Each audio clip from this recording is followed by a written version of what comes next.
Bom dia, pessoal! Hoje no Desmonte Descubra, eu tenho aqui uma mesa de poker e minha intenção era programar um robô de poker e mostrar pra vocês como que eu fiz isso e como que eu vou continuar fazendo na parte 2.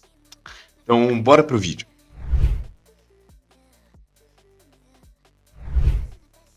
Então, pessoal, primeiro, para começar esse projeto de um robô que joga poker, ele lê a mesa, toma as decisões completamente automático. Primeiro, eu preciso da proposta desse projeto e o que eu quero com esse projeto. O que eu quero com esse projeto? Eu quero um robô que joga poker. Acabei de falar isso. E como que eu quero isso? Com um robô que vê a mesa e joga poker para mim. Eu vou ganhar dinheiro? Provavelmente não. Mas ele vai jogar poker por mim. E depois? A gente precisa escolher uma linguagem de programação para um projeto que a gente faz no computador.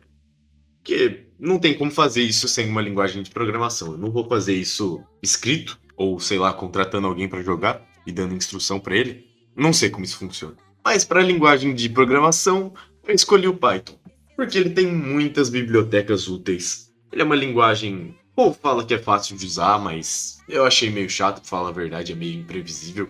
O Python ele é uma linguagem de programação orientada a objetos. O que isso significa? Isso significa que o Python ele é uma linguagem que ele organiza tudo em torno dos objetos. E os objetos eles têm atributos, que seriam tipo variáveis dos próprios objetos, e os métodos, que são as ações que eles fazem quando você dá o nome da função, parênteses, e você põe os dados dentro. Então, basicamente, a programação orientada a objetos é isso. Ele é uma forma de organizar seu código e a linguagem de programação Python permite isso. Na verdade, nela quase tudo é um objeto, até os números. Então, basicamente isso. Escolhi o Python porque ele é uma linguagem de alto nível, ele é bem próximo do inglês, e eu sei falar inglês até. E o Python ele é uma linguagem de bem alto nível. Eu acho que é uma dos mais alto nível que tem. Os mais altos níveis. Acho que não sei inglês não, hein? Estou sabendo nem português. E aí o Python, lembro que eu citei que ele tem muitas bibliotecas? A biblioteca que eu queria é a divisão computacional, que no caso era EasyOCR. Essa EasyOCR, ela é uma biblioteca de reconhecimento de imagem muito útil. Ela é de código aberto, o que significa que seria bem fácil eu colocar ela no meu projeto.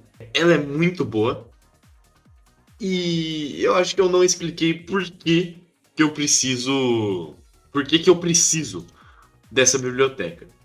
Então, se a gente precisa ver a mesa, como por exemplo aqui, se a gente for analisar o estado dessa mesa de poker, no caso não ia ser essa que eu ia usar, mas a gente precisaria ver quais botões a gente tem na mesa nesse momento. Eu consigo ver que tem um botão escrito R$ 100 ou dólares aqui na minha frente. Eu usaria isso para ele conseguir analisar a mesa de forma correta. Então é basicamente isso que a biblioteca de reconhecimento de imagem faria. Ela faria o que eu faço olhando para o tabuleiro. Acho que vocês conseguiram entender. Essa biblioteca de reconhecimento de imagem é principalmente em Python, na verdade. O que complica um pouco minha vida. Porque eu prefiro programar em C Sharp. E Python ele é uma linguagem. Eu acho ela meio imprevisível. Eu não gosto muito, para falar a verdade. Talvez seja só falta de habilidade. Mas vamos prosseguir para a próxima parte. Os algoritmos que eu quero usar. Eu tenho uma lista aqui com todos os algoritmos. Todos os que eu quero usar. Tomada de decisão. Eu vou fazer funcionar o nosso robô de poker 100% automático. E agora eu vou começar a falar esses algoritmos. Como vocês podem perceber, na verdade eu não queria programar um algoritmo. Eu não queria.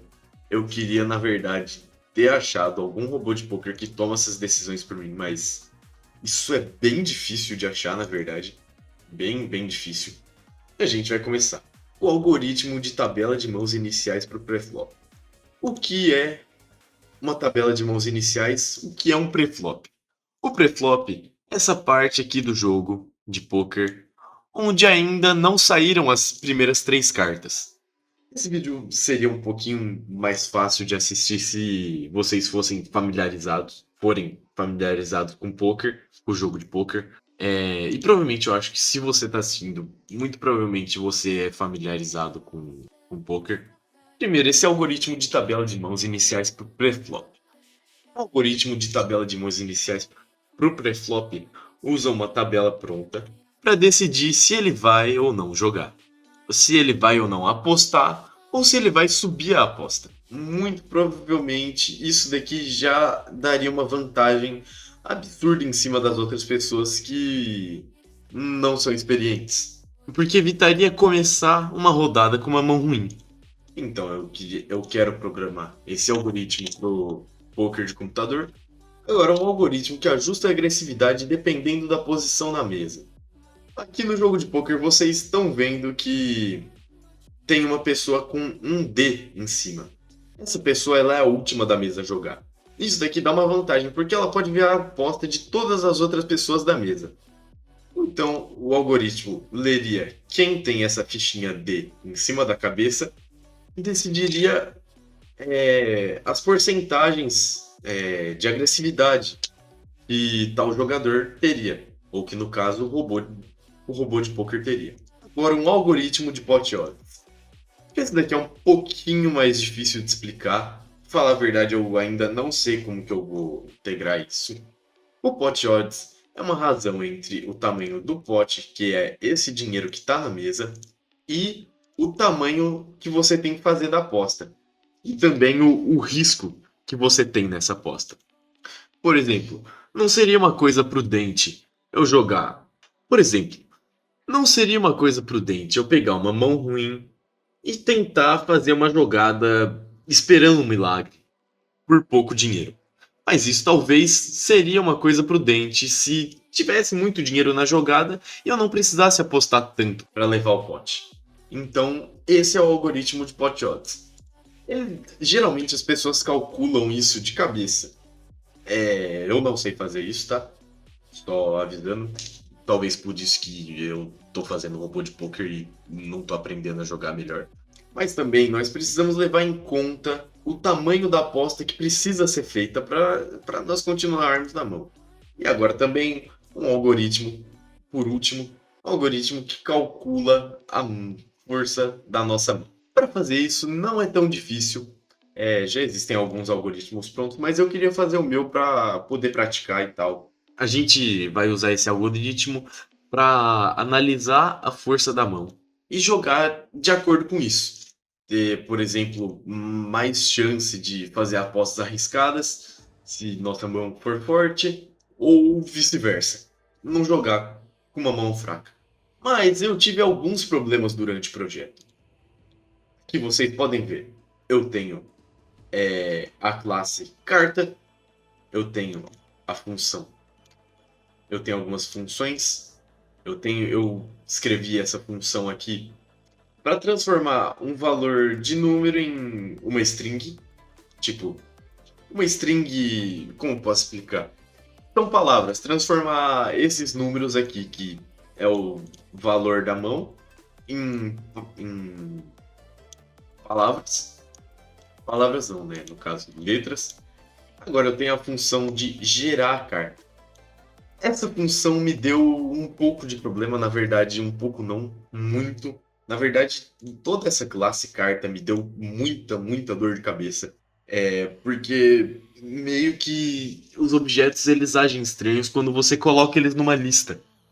Eu não estava conseguindo acessar, nessa função aqui, eu não estava conseguindo acessar o valor da carta quando eu colocava ela numa lista. Ainda não sei por que isso, eu pesquisei, eu não achei.